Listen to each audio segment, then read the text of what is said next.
Hello, everyone, part 2. Are you ready to watch? Enjoy this show. Please support me. I'm back again. It's been a few days since the confrontation with Tom, and to be honest, I'm still processing everything. It feels like my world's been turned upside down, and I'm not sure which way is up anymore. After those first few days of not being able to think straight, I realized I couldn't keep doing this. I couldn't stay in this limbo of maybe he's changed and maybe he's telling the truth. I had to take control. I had to think about what I needed, because honestly, I'd been so focused on Tom and his needs for years that I lost sight of what I actually wanted. I decided I needed to take a break from him, but not just physically. I needed emotional distance. I needed to clear my head. So, I told him I was going to stay with my sister, Emily, for a while. Tom tried to beg me not to go. He said he'd do anything, that we could work through this together, but I stood firm. I couldn't keep having these emotional roller coasters with him. I needed space to breathe. When I got to Emily's place, I felt like a huge weight had been lifted. I didn't realize how suffocating it had been living with Tom during all this. It wasn't just the affair, it was the manipulation, the constant emotional roller coaster. I'd been living in a fog, and now, at least for a little while, I could see clearly. But that didn't mean I had all the answers. I spent hours on the phone with Emily, just talking. She listened to me cry, she gave me advice, and more than anything, she made me realize that I didn't have to rush into anything. I didn't have to decide whether or not to forgive Tom right away. I could take as much time as I needed. Over the next few days, I started thinking more about what I wanted for myself. I thought about the woman I was before I met Tom.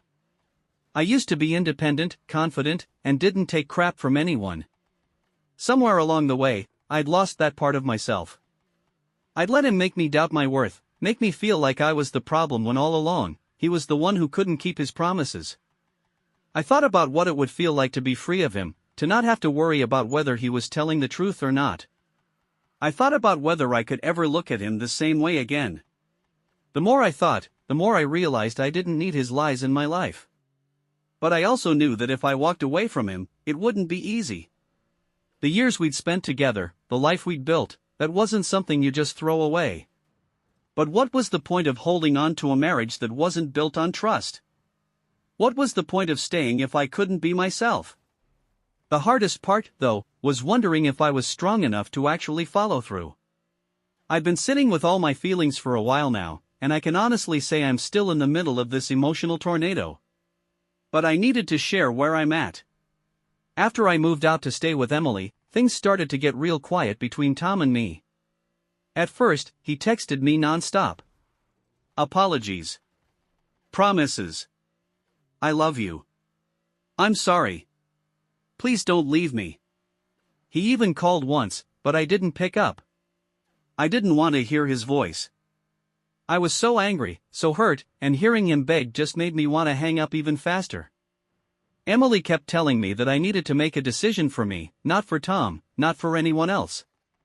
I started journaling, writing out my thoughts. It was the only way I could make sense of all this mess. I spent hours just reflecting on everything, asking myself questions. What did I really want? What did I deserve? I realized I'd been living in this bubble for so long. I'd spent the last few years trying to make him happy, keeping him satisfied, doing everything I could to support his career, taking care of the house, trying to make everything perfect. Meanwhile, I'd let my own happiness take a back seat. I'd stopped doing things for myself. I'd stopped being the person I used to be. But here's the thing, I didn't need Tom. I didn't need him to be happy. I realized I could be happy without him. But could I really walk away from everything we'd built? From the life we'd shared? It was that internal struggle that ate away at me the most. I was torn between my head and my heart. My head was telling me to walk away, to respect myself enough to not tolerate someone who betrayed me. But my heart still hurt so much. I loved him. I still loved the man I thought he was, and I missed the good parts of him, the man I married. But that man didn't exist anymore. And the more I thought about it, the more I realized that the only way I could love myself again was to love myself more than I loved the idea of us. One thing that really hit me hard was how manipulative Tom had been during all of this. He had always been able to twist things, make me feel like I was overreacting, like my feelings weren't valid. Every time I asked about his weird behavior, he'd gaslight me into thinking I was paranoid. I never stood up for myself enough. He had been getting away with it for so long because I allowed it. And the more I thought about it, the angrier I became, not just at him, but at myself for letting him make me feel crazy when I wasn't. The realization that I had been manipulated like that was tough. It made me question everything. Was our marriage even real? Or was I just another one of his projects? Was I just someone who filled the role of wife, while he went off and fulfilled whatever selfish desire he had? I've been thinking about everything so much lately, and I think I'm finally starting to gain some clarity. After spending more time away from Tom, the fog started to lift, and I realized something that was hard to admit. I had been scared. Scared of what life would look like without him, scared of losing the comfort of familiarity, even if that comfort was built on a lie. But fear doesn't make decisions for me anymore. I needed to be strong enough to face what was true, even if it hurt. Tom's texts and calls had slowed down after a few days, which I guess was his way of giving me space. But the more time I spent away from him, the clearer it became that he wasn't even trying to fix what he'd broken. He was sorry, sure, he was sorry that he'd gotten caught, but I didn't see any real effort. It was all empty promises and more manipulation. He never once asked me how I was feeling. He never tried to understand the impact of his actions on me. He never acknowledged the fact that he had shattered my trust completely. Instead, it was always, "I love you. Let's fix this. We can make it work." But how could we make it work when the foundation was built on lies? How could we make it work when he didn't respect me enough to be honest in the first place? I spent an entire afternoon just sitting in Emily's living room, thinking. There was this voice in my head, telling me I didn't deserve this. I didn't deserve to constantly wonder if I was enough. I didn't deserve to be treated like I was a backup plan. I didn't deserve to live in a world where my husband was hiding secrets from me, lying, and disrespecting me. And then it hit me, I didn't need to make excuses for him anymore. I didn't need to justify his behavior to myself or anyone else. I deserved more than this. I deserved respect. I deserved honesty. I deserved someone who would treat me like an equal and not some option on the side. It was in that moment, sitting with my thoughts, that I realized what I needed to do. The decision wasn't easy, but it was clear. I couldn't keep being someone's second choice, and I couldn't keep sacrificing my happiness for a relationship that was built on dishonesty. Tom had made his choice when he decided to cheat on me. Now, it was time for me to make mine. I needed to let go.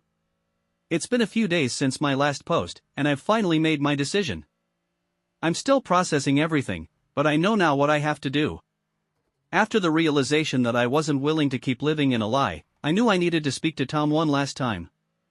This was it. The final confrontation. The moment where I would take control of my life and make the decision I'd been putting off for so long. I called him. It was a short conversation. I didn't want to give him too much of an opportunity to manipulate me, to spin the situation like he always did. "I think we need to talk," I said, keeping my voice as steady as possible. "Of course, babe," Tom replied immediately, his voice full of concern. "Where are you?" "I'll come over. We can talk about everything, I promise. We'll fix this." "No," I cut him off. "I'm not coming back.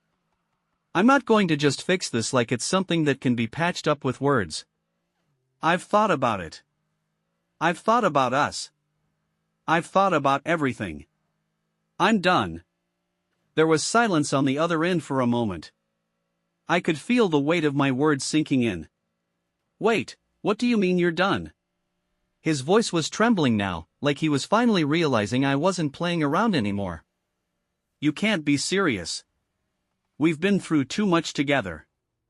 We've built something. Please, don't do this." I felt a lump in my throat, but I pushed it down. I was done crying over him. Done feeling like I wasn't enough. I'm done because you've been lying to me for so long. You've been cheating on me. And you don't even seem to understand how much that hurts.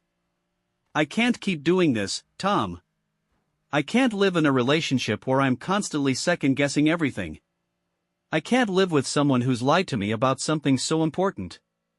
I can't trust you anymore. And if there's no trust, there's nothing left. He started pleading, his voice rising in desperation. Please, don't leave me. I swear I'll do anything. I'll change. I'll get therapy. We can work through this. Just give me another chance, please. But I was done with the excuses. Done with the promises that always seemed to fade away as soon as the dust settled. No. It's too late for that, I said firmly. You've already made your choice, Tom. And now, I'm making mine. I'm choosing myself. I'm choosing a life without lies and manipulation. I'm choosing me. There was another long pause, and I could hear him sobbing in the background. Part of me wanted to feel sorry for him, but the other part of me knew this was what needed to happen. You're making a huge mistake, he said quietly, the desperation still evident in his voice.